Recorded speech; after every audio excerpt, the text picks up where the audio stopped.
buksan mo na! Pwede na! Ayan na yung house unlock!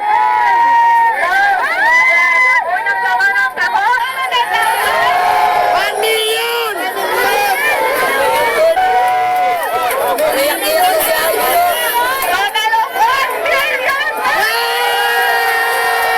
Yung mga kumakain ngayon ay may mga surprise na magaganap kaya abang lang kayo, hintayin natin kung ano ba talaga ang surprise ni Madam Rosmar.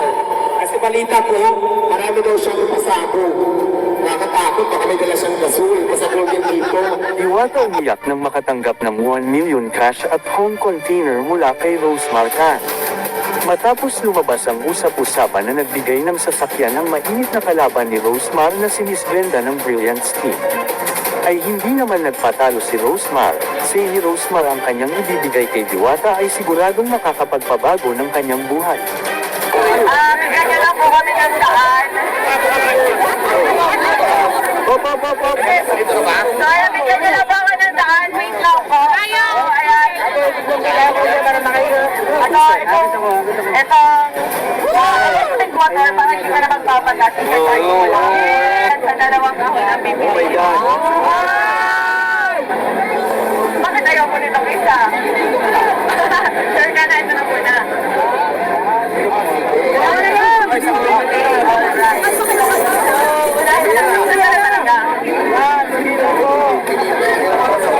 Mas nabibet mo doon. Itaas natin ate ang first box natin. Oh my God, ayan na! Ayan na!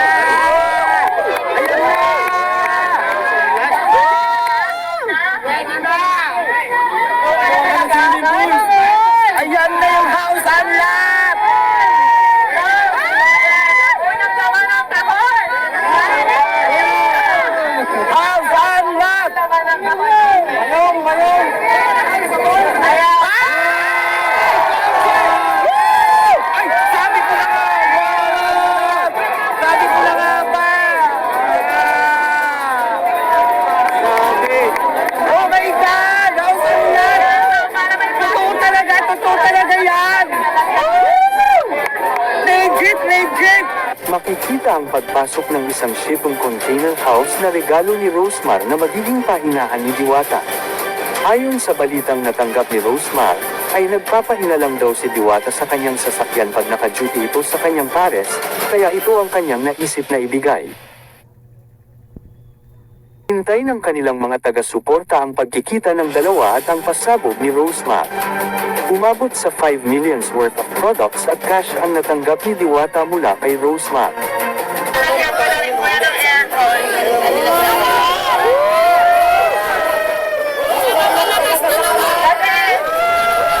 Kasi nabalitaan ko na nagpapahinga lang daw siya dito sa sasakyan. Kaya Rosmar ng malakas! oo nga. Kaya na pag ginagawa ko kayo ng beer, ilalagay ko sa vlog kung saan. And sila naman, ready ka na ba sa next kahon natin? Nawang magbabago ng buhay mo? Ready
salamat po, naiyak po ako, sobrang saya po kasi pangarap ko talaga magkaroon ng bahay.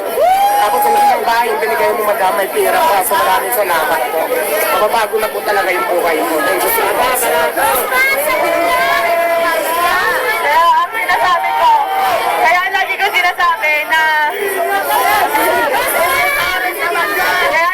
sinasabi na sure ako magbabago ang buhay niyo dito at Diwata. Kasi kami ng asawa ko po, nakatira lang kami noon, natutulog lang po sa likuran ng pet shop sa Sampaloc, Manila, kung saan sa kama namin may nagtatakbuhan daga, ibis at kung ano-ano pa. Pero dahil sa sinabit sa kasal namin ng aming mga magulang na 1 million ngayon, napakalaki na po ng pinagbago ng buhay namin. Kaya Diwata, gamitin mo sa tama.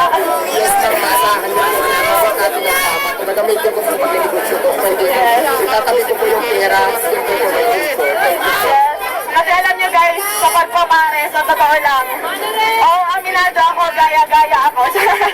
And aminado ako, ginaya ko si Diwata. Kasi na-inspire ako talaga sa kanya, pero hindi para gawin siyang kompetensya. Sa totoo lang, matagal na kami nag-chat ni Diwata. And tinanong ko talaga siya, kung may tinutubo ka ba, may kinikita ka ba? Kasi talagang na-inspire ako sa kanya. Matagal ko nang gusto maglabas ng pares, kaso nga beef. Eh, ang tagal pa kuluin. Pero nung nag-idea ako sa kanya na, pwede pala yun karne, pork, ganyan. Tas ang dami namin nabibigyan ng trabaho. Ang alam ko, 80 katao mahigit ang trabahador ni Diwata. At sa akin naman, nasa 50 plus 50, nasa 100. Napakaraming pamilya po yung nabago namin dalawa.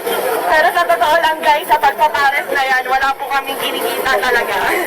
Ayan, tinanong ko rin si Diwata kung kumikita ba siya, kung magkano na ba yung ipon niya, kumikita ba talaga siya. So sabi niya sa akin, tinanong ko kung milyon na ba kinita mo kasi sa dami ng tao. Hindi raw, malayo pa, pero ngayon instant milyonaryo ka.